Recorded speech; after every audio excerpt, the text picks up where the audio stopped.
الحمد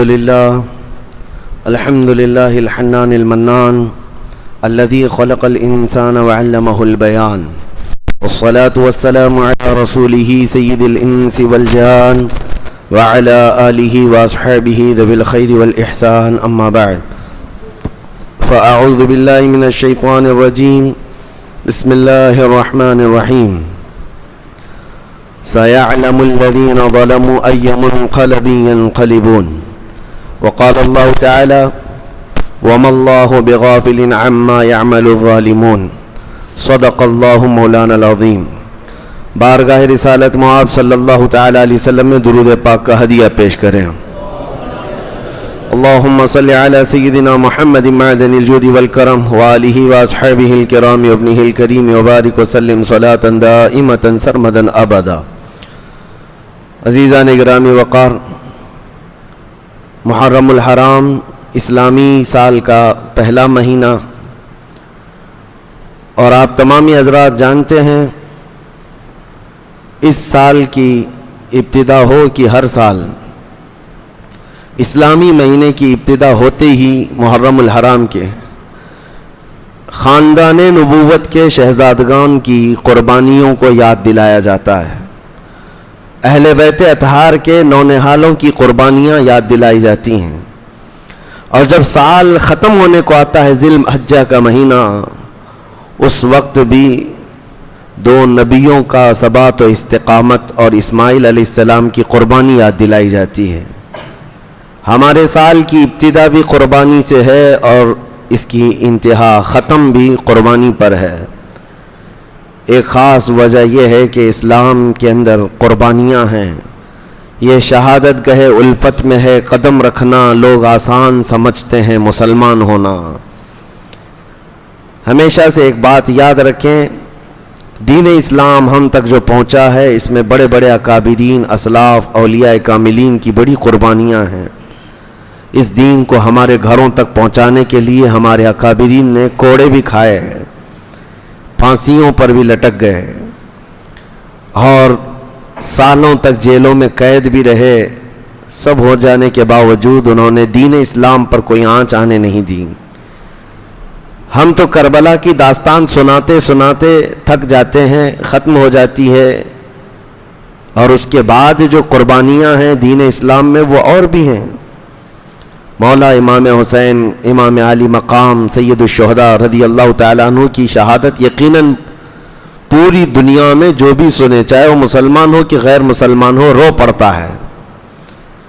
دردناک حادثہ ہے. رسول اللہ کے شہزادوں کو جس طرح بھوکا اور پیاسا میدان میں رکھا گیا تھا.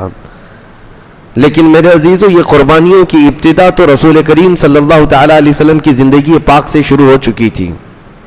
جب آپ نے مکہ مکرمہ میں اعلان نبوت فرمایا، کون سی مشقت نہیں اٹھائی رسول محترم صلی اللہ علیہ وسلم نے. 3 سال تک مکہ والوں نے سوشل بائیکاٹ کر کے رکھا تھا. کوئی کھانا پانی جانے نہیں دیا جاتا تھا آپ کے شعب میں، آپ کی وہ گھاٹی میں جہاں حضور صلی اللہ علیہ وسلم اپنے خاندان کے ساتھ تھے. ان 3 سالوں میں پتے کھائے، چمڑے ابال کر کے کھائے. یہ قربانیوں کی ابتدا تو زمانے نبوی سے شروع ہو چکی تھی. اور یہ بھی تو قربانی ہے کہ جب آپ حرم میں جائیں تو آپ کی پیٹھ پر اوجھڑی ڈال دی جائے.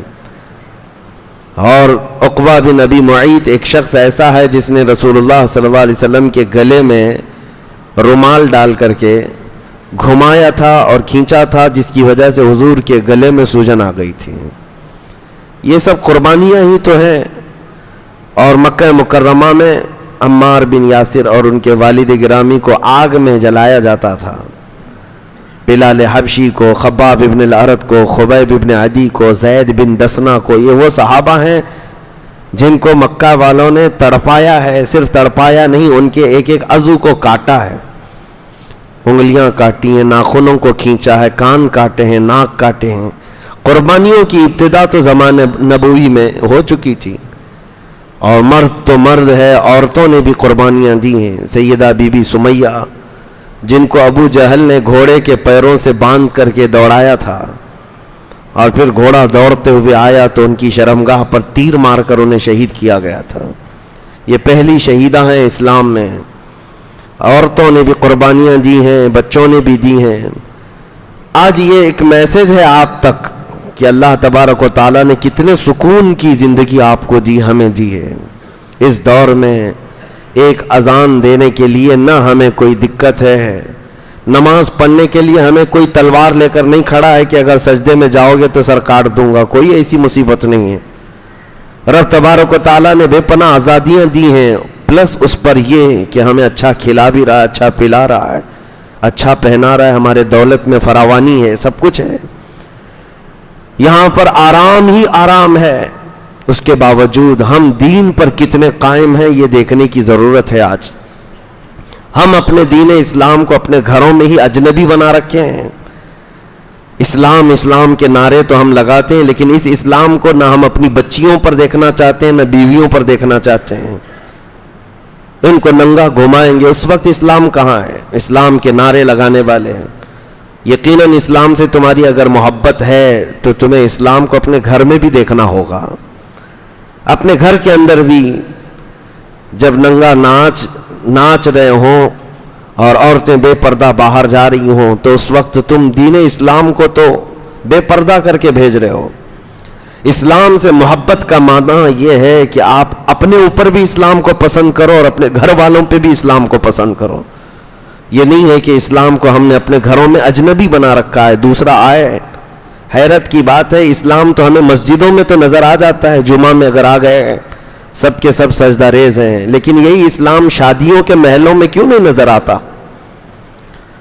جب شادیاں ہوتی ہیں مسلمانوں کی, بڑے امیروں کی, تو وہاں اسلام کیوں نہیں نظر آتا؟ میرے عزیزو, کہیں تو ہم ناانصافی کر رہے ہیں. ہم اپنے ہاتھوں اپنے دین کو تباہ کرنے کی کوشش کرتے ہیں, انجانے میں ہی صحیح, لیکن یہ ایک بہت بڑا ایسا عمل ہے جس کا خمیازہ ہماری نسلوں کو بھگتنا پڑے گا. آپ کو میں مثال بتا دوں, صدیق اکبر رضی اللہ تعالیٰ عنہ دسترخوان پر بیٹھے ہیں, اسلام کو کیسے گھر میں پسند کرتے تھے. اسلام تو اسلام ہے.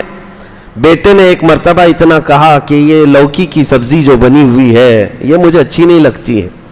صدیق اکبر رضی اللہ تعالیٰ عنہ نے تلوار نکال لی اور کہا اٹھ جا میرے دسترخوان سے, دسترخوان سے اٹھ جا. کہا ابا جان میں نے تو صرف سبزی کے بارے میں کہا. کہا اس سبزی کے بارے میں ہرگز نہ کہنا, اس لیے کہ میرے رسول کو پسند تھی, میرے نبی پاک صلی اللہ تعالیٰ علیہ وسلم کی پسندیدہ سبزی ہے, اور اگر تجھ کو یہ نہیں پسند ہے تو میں ایسا بیٹا نہیں برداشت کر سکتا جس کو رسول اللہ کی پسند نہ پسند ہو. یہ اسلام اپنے گھروں میں بھی دیکھنا وہ چاہتے تھے. وہ تو سنت مصطفیٰ, حالانکہ سبزی کے متعلق اختیار ہے آپ کو, جو کھانا ہے کھائیں, فرض واجب یا حرام ناجائز تو نہیں ہے. لیکن صدیق اکبر رضی اللہ تعالیٰ عنہ کا ایمان بہت بلند تھا. عزیزان گرامی وقار, جب ہم یہ انقلاب اپنے گھروں میں بھی لائیں گے, ان قربانیوں کو دینا پڑے گا, تو انشاءاللہ العزیز وہ دن دور نہیں کہ بہاریں ہمارے گھروں سے نکلیں گی انشاءاللہ.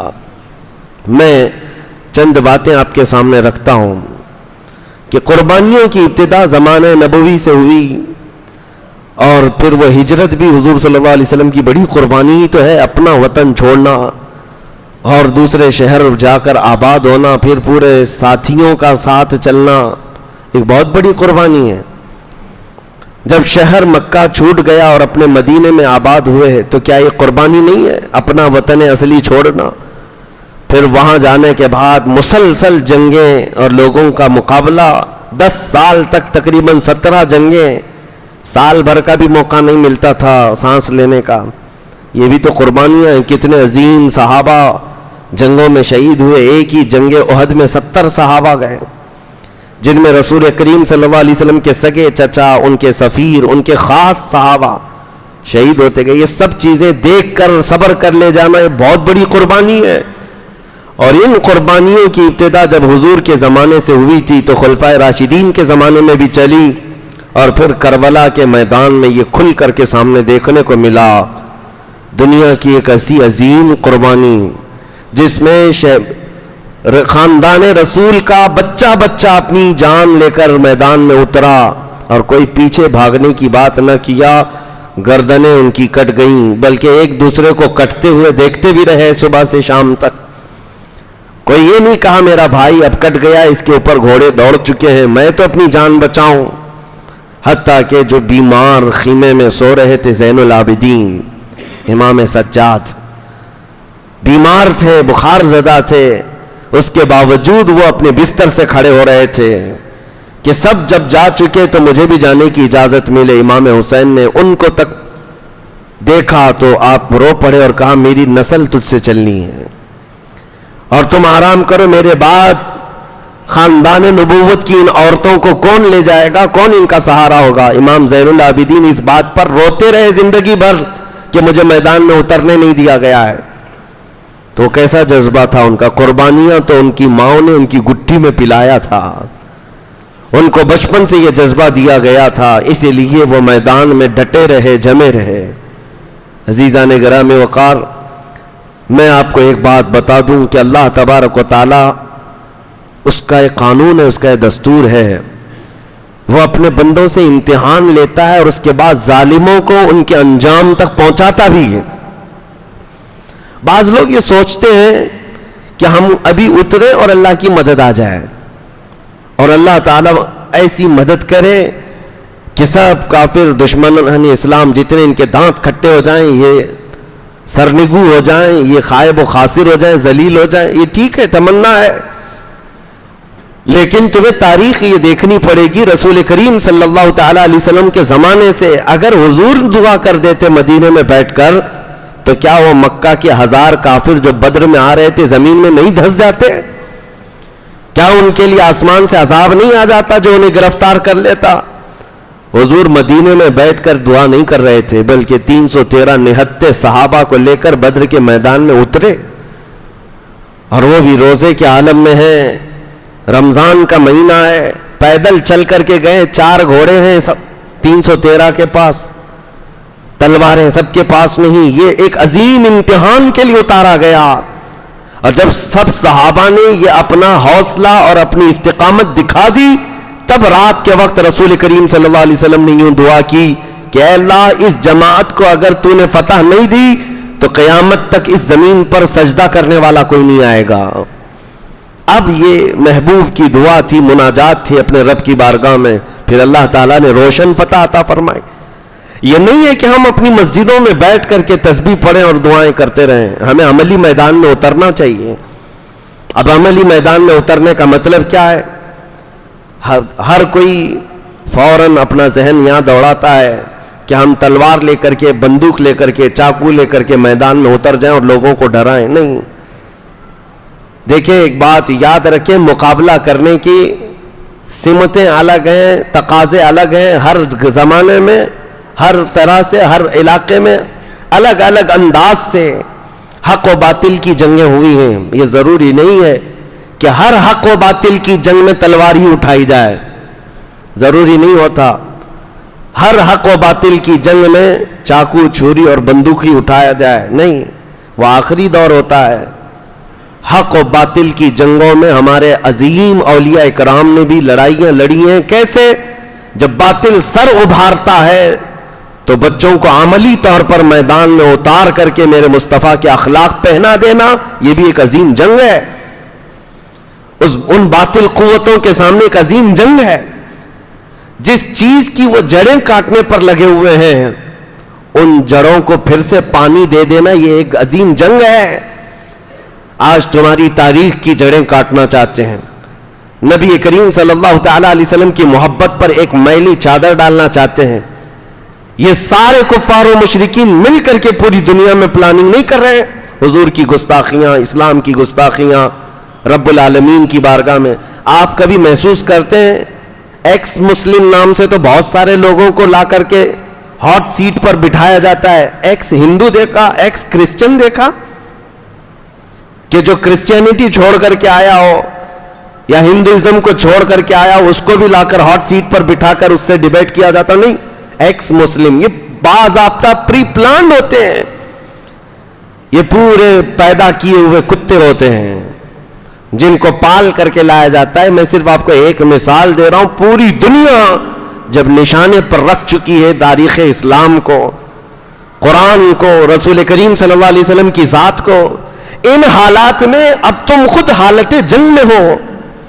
اگر آپ کو ایسا لگتا ہے کہ جب جنگ کا میدان ہوگا تب ہم بھی اتریں گے، یہ سوچنا بند کرو. جنگ کا میدان ہوگا تب اتریں گے نہیں، بلکہ فی الحال آپ جنگ کے میدان میں ہیں آلریڈی.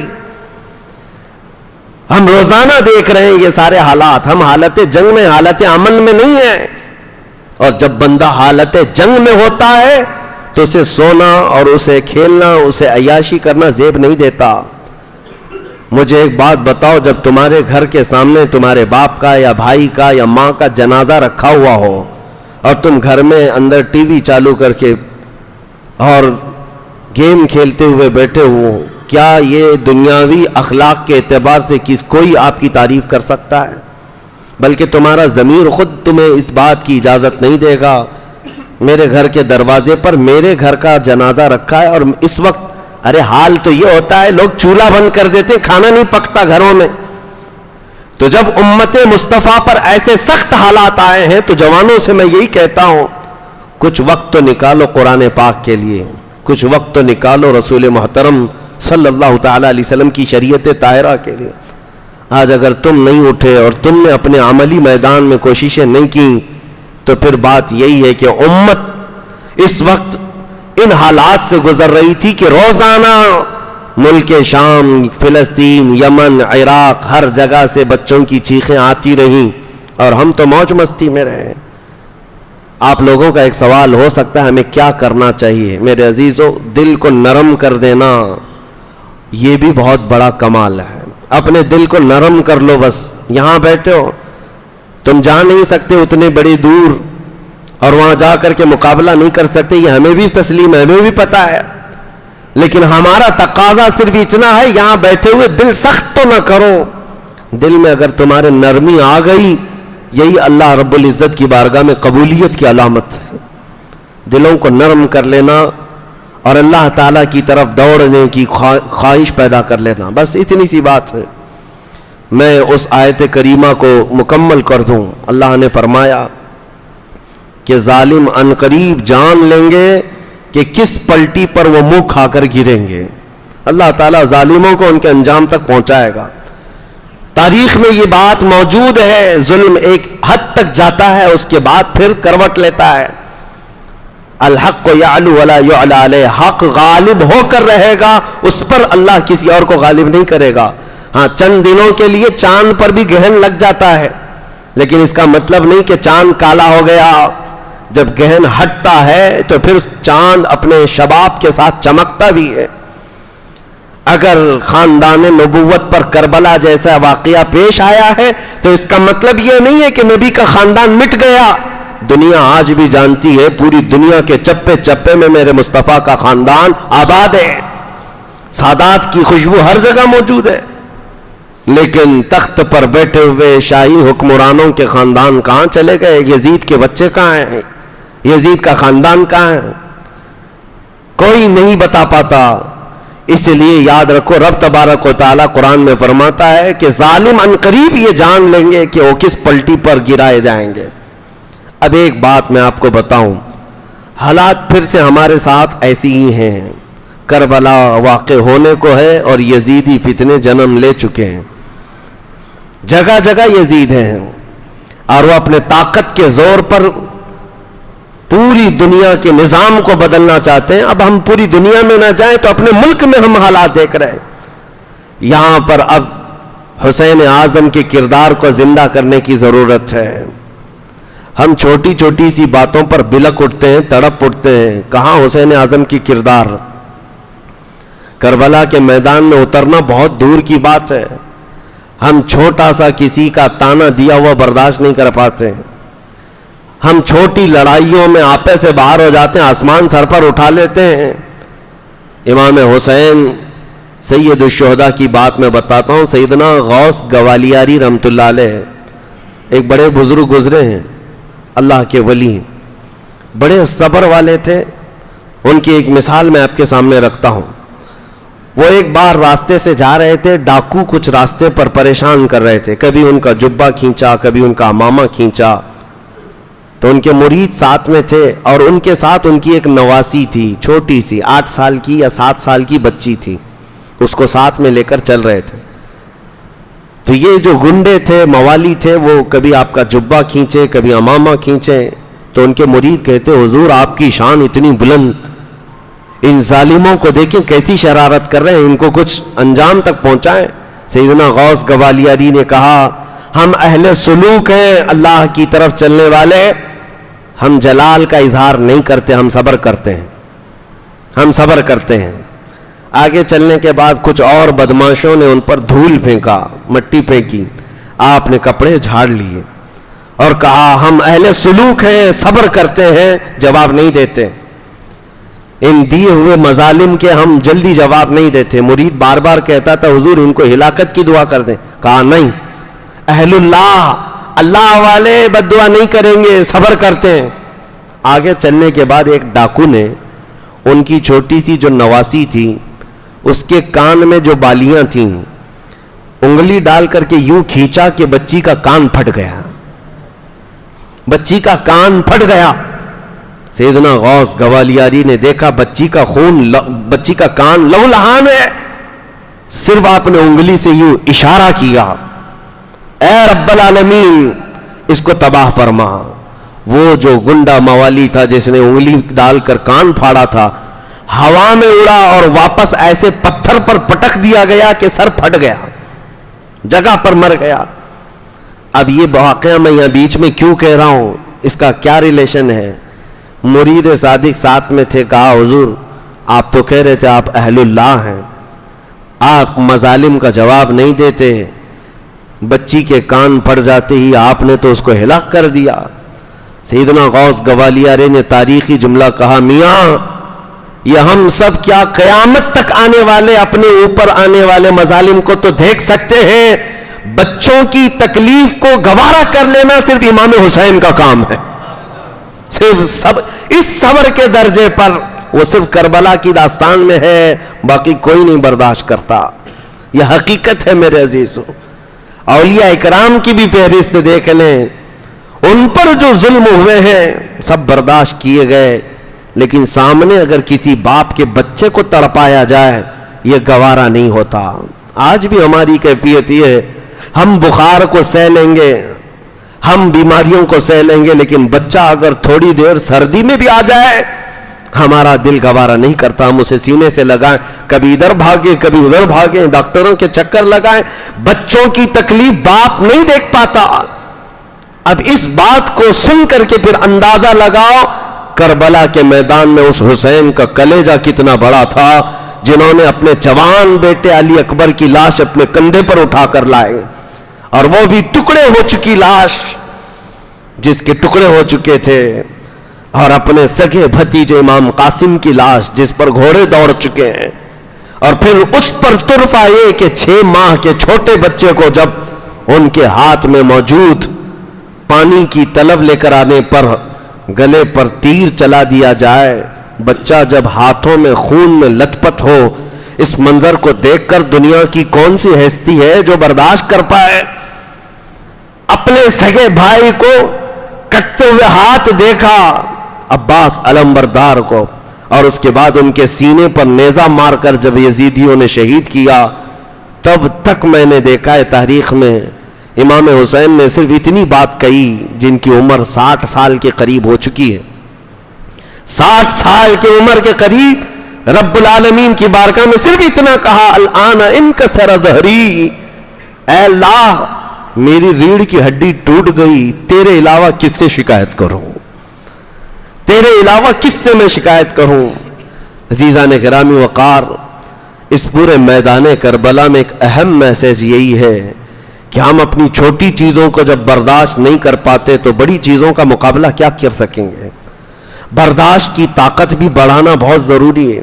اولیاء اکرام کی سیرت میں اگر دیکھیں گے آپ، تصوف میں ایک باب ہے، وہ خلافت اس وقت تک دیتے نہیں تھے جب تک مرید کو پیاس برداشت کرنے کی طاقت نہ آ جائے، بھوک برداشت کرنے کی طاقت نہ آ جائے، اور لوگوں کے مظالم سہنے کی طاقت نہ آ جائے. تب تک ماررہ متحرہ میں تو باضابطہ اس پر تربیت دی جاتی تھی.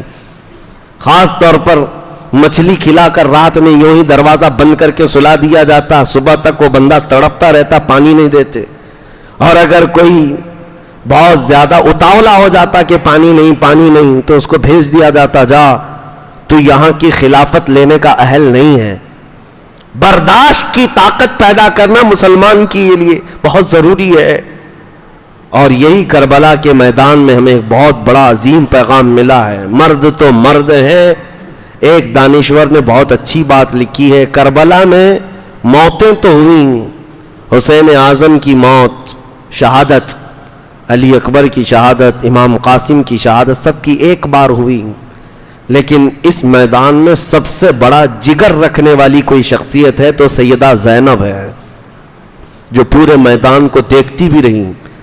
ان کے بچے بھی سامنے شہید ہوئے، بھائی شہید ہوا ہے، بھتیجے بھانجے سب شہید ہوئے، اور اس کے بعد جو حالات ہوتے ہیں، سب کی موت کے بعد جب ان کو بندی بنا کر، قیدی بنا کر دمشق تک لے جایا جا رہا، زنجیر باندھ کر کے، رسول اللہ کی وہ شہزادی نے کتنا سہا ہوگا۔ یزید کے دربار میں پہنچنے کے بعد انہوں نے اپنے اندر جتنا تھا سب نکال دیا۔ آج 1400 سال ہو گئے سیدہ زینب کا دیا ہوا خطبہ جو دمشق کی جامع مسجد میں یا یزید کے دربار میں آج تک حرف بحرف سلامت ہے۔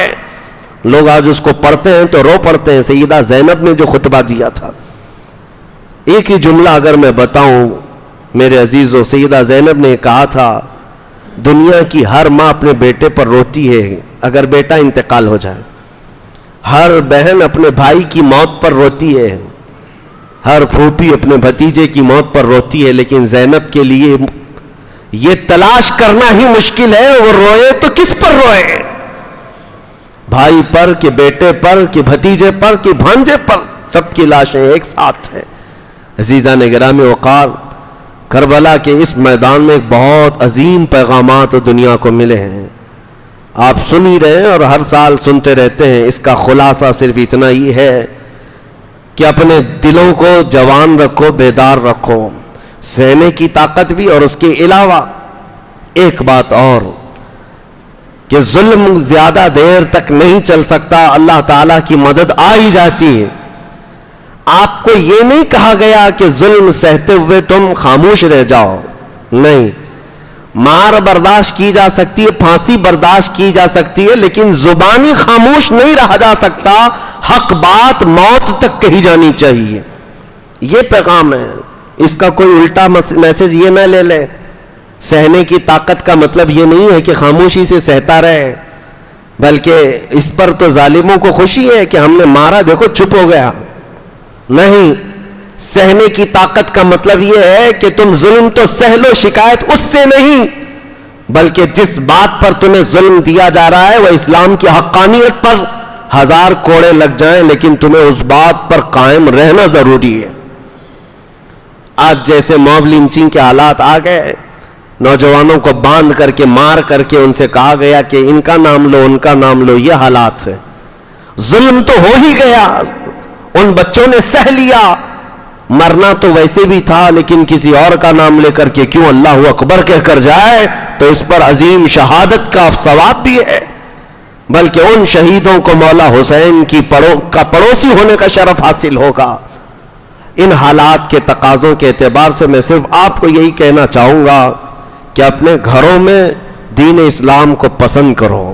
امام حسین کی آخری وصیت جو اپنی بیٹی کے لیے تھی، وہ ہر باپ اپنی بیٹی کو آج وصیت کر کے جائے، ہر باپ اپنی بیٹی کو وصیت کر کے جائے۔ سیدہ سکینہ جو 9 سال کی تھی، اور امام حسین جب کربلا کے میدان میں آخری مرتبہ جا رہے تھے تو اپنی بیٹی کو یہ کہا تھا کہ بیٹی جو کچھ بھی ہو جائے، حالات جتنے بھی بدل جائیں، تم رسول اللہ کے خاندان سے ہو، اپنے پردے کی حفاظت کرنا، اپنے حجاب کی حفاظت کرنا۔ یہی بات تو ہے، دمشق کے بازار میں جب امام حسین کا سر لے کر جا رہے تھے نا، سب بھیڑ لگی تھی لوگوں کی دیکھنے کی، حضرت سکینہ اور دوسری عورتیں بھی پیچھے تھیں۔ ایک صحابی رسول اس زمانے میں 80 سال کے ہو چکے تھے، وہ آئے، انہوں نے یہ لٹا ہوا قافلہ دیکھا تو رو پڑے، اور قریب آئے، سیدہ بی بی سکینہ چھوٹی سی تھی، کہا بیٹی تم کس کی بیٹی ہو؟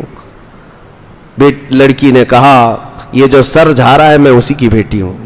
وہ صحابی پھوٹ پھوٹ کر روئے، کہا اے بچی میں برسوں سے ملک شام میں ہوں، میں رسول اللہ کا صحابی ہوں، اس گردن کو چومتے ہوئے دیکھا ہے میں نے رسول اللہ کو، جس کو آج ان کی امت نیزے پر لے جا رہی ہے۔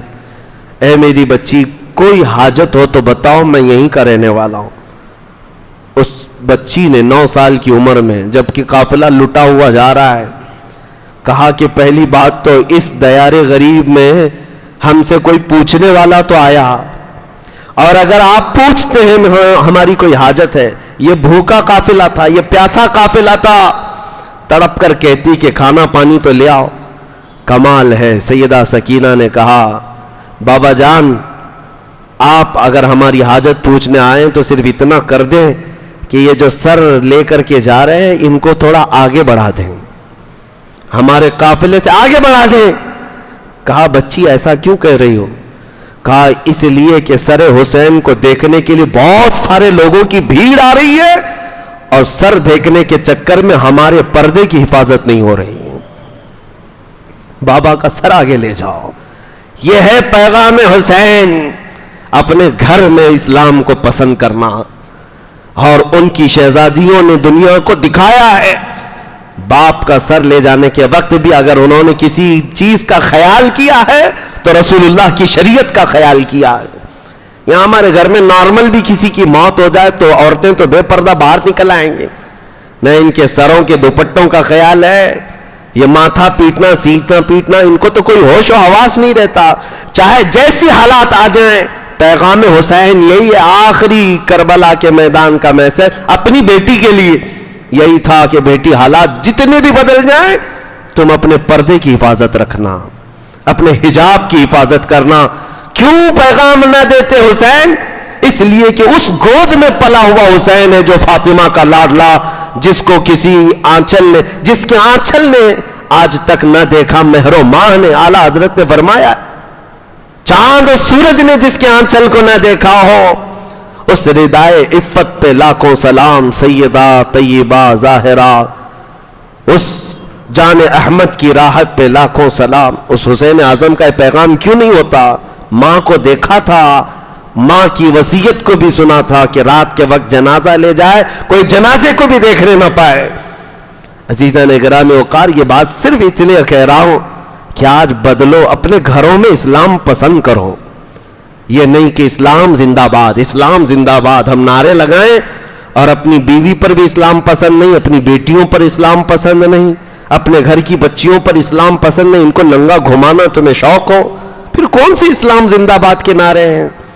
پہلے اپنے گھروں سے اس کی شروعات ہو۔ تو میں سمجھتا ہوں کربلا کا پیغام ہر گھر میں پہنچ گیا۔ رب العالمین کی بارگاہ میں دعا ہے مولا کریم کہنے سننے سے زیادہ عمل کی توفیق عطا فرمائے۔ قدیر و جبار خدا ہمارے گھروں میں حسین اعظم کی محبت میں پلنے والے جوان پیدا فرما، ہماری بچیوں کو سیدہ کائنات فاطمۃ الزہرا کی کنیزوں میں شامل فرما، قیامت کے دن اہل بیت نبوت اور رسول اللہ کے صحابہ کے ساتھ ہمارا حشر عطا فرما۔ وآخر دعوانا ان الحمد للہ رب العالمین۔